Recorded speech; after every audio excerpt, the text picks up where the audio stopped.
Hello বন্ধুরা, welcome back to দীপসার ছোট্ট জগৎ। আশা করি তোমরা সবাই ভালো আছো, আমরাও খুব ভালো আছি। আরও একটা নতুন ভিডিও নিয়ে তোমাদের সামনে হাজির হলাম।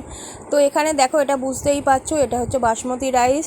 ভালো করে ধুয়ে নিয়ে ঝুড়িতে আর কি শুকাতে দিয়ে দিয়েছি। এদিকে দেখো কাজু বাদাম রয়েছে, কিশমিশ রয়েছে, দারচিনি, এলাচ, লবঙ্গ, এদিকে আদা বাটা রয়েছে, কাঁচা লঙ্কা রয়েছে। আর এখানে পেঁয়াজ টমেটোগুলো যেগুলো দেখছো, এগুলো আলাদা রান্নার জন্য, যেহেতু একই থালায় ছিল তাই উঠে গেছে, তো কিছু মনে করো না কেউ। তো চলো দেখা যাক কি বানাবো।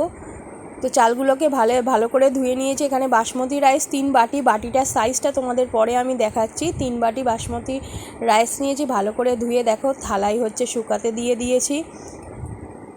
এরপর কড়াইতে দেখো ঘি দিয়ে দিলাম। তোমরা সাদা তেলেও রান্নাটা করতে পারো, কোনো অসুবিধে নেই যারা ঘি সহ্য করতে পারো না। আর এই দিকে দেখো, ওই যে চালটা শুকাতে দিয়েছিলাম, চালটাকে ভালো করে আর কি তোমার হলুদ ঘি মাখিয়ে, সামান্য একটু আদাও আর কি মাখিয়ে, আদা কুচি আর কি, আদা বাটতে পারলে আরও ভালো, মাখিয়ে হচ্ছে শুকাতে দিয়েছিলাম। চালগুলো শুকিয়ে নিয়ে আর কি মাখিয়ে নিয়েছিলাম। এরপর দেখো হচ্ছে কড়াইতে দিয়ে দিলাম কাজু বাদাম আর কিশমিশটাকে ভালো করে দেখো ভেজে নিচ্ছি। এরপর ঘিয়ের মধ্যেই হচ্ছে তেজপাতা, এলাচ, দারচিনি, লবঙ্গ, গরম মশলায় আর কি গোটা গরম মশলায় যা যা লাগে, আর শুকনো লঙ্কা দিয়ে ভালো করে ঘিয়ের মধ্যে নাড়িয়ে নিচ্ছি। তোমাদের যাদের ঘি সহ্য হয় না তারা সাদা তেলেও রান্না করতে পারো। এরপর হচ্ছে আদার কুচি যেটা ছিল একটুকুনি দিয়ে দিয়েছি, ভালো করে কড়াইতে নাড়িয়ে নিচ্ছি। দেখো এরপর হচ্ছে ওই যে ঘি আর হলুদ মাখা যে চালটা রেখেছিলাম, সেই চালটা ভালো করে কড়াইতে দিয়ে নিচ্ছি, দিয়ে হচ্ছে মাখিয়ে নিচ্ছি ভালো করে। এরপর একটু মানে নেড়ে চেড়ে নেবো, দেখো ভেজে নেবো আর কি চালটাকে ভালো করে ভেজে নিচ্ছি।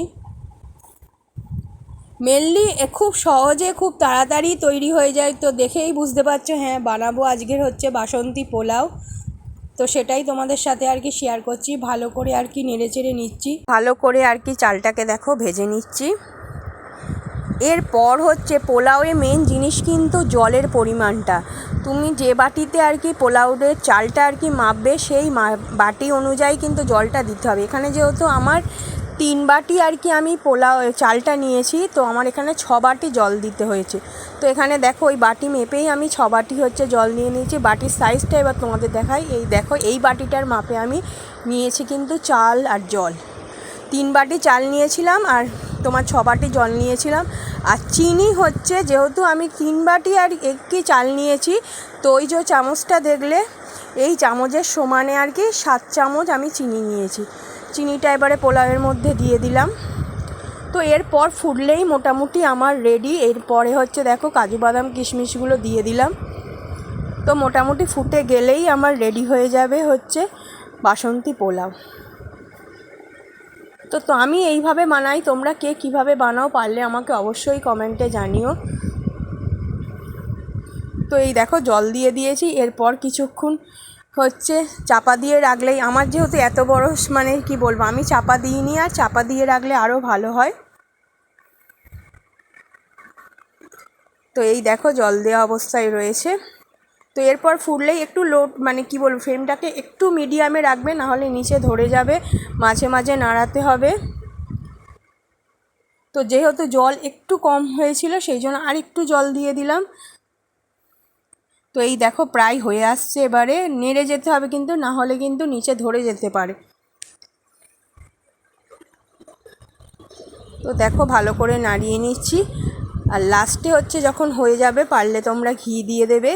যারা ঘি আর কি সহ্য করতে পারো, বারবার বলছে ঘিয়ের গন্ধ কিন্তু অনেকেই সহ্য করতে পারে না। পোলাওয়ে যদি ঘি না দাও টেস্টটা অত ভালো হয় না। এবার আমার শেষের দিকে দেখো প্রায় হয়ে এসছে। তো এইভাবে করলে আশা করি ঝুরঝুরে পোলাও অবশ্যই তোমরা বানাতে পারবে, বাসন্তী পোলাও। তো এই দেখো হয়ে গেছে মোটামুটি কমপ্লিট আমার। এবার শেষে হচ্ছে একটু ঘি দিয়ে দেবো, ঘি ছড়িয়ে দেবো আর কি।